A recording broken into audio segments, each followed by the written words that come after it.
forest garden is a three-dimensional garden made up of trees, shrubs, perennials, ground cover plants and so on, all interdesigned in a special way.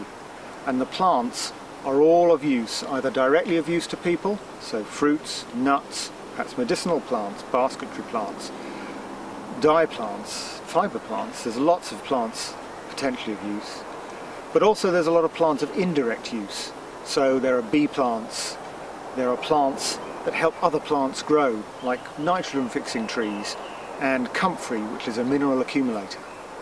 All these plants are working together in a system, and the forest garden is designed, modelled on a young natural woodland. There are many reasons to make a forest garden.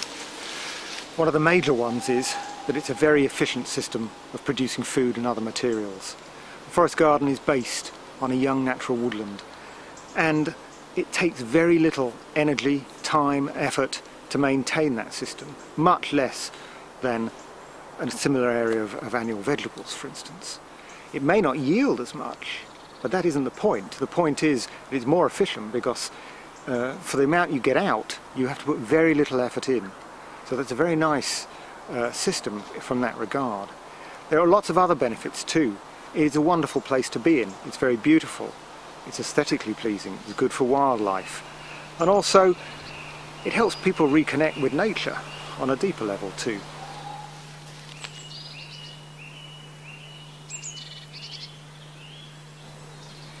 A forest garden is designed around a system of layering. Although you can have 7 or even more layers in a forest garden, in temperate climates you're more likely to have 4 or 5, but it's a movable feast. It depends what you want. Within that, there are techniques you use, such as correct spacing of trees to allow for maximum light penetration, and plant positioning, with some plants helping other plants, which all go to make the system work efficiently as one. 15 years ago, this was just a pasture field, used for occasional cows. I took the field over then and I've planted a forest garden. And as it's growing and establishing more, it's functioning better and better as its own kind of forest ecosystem.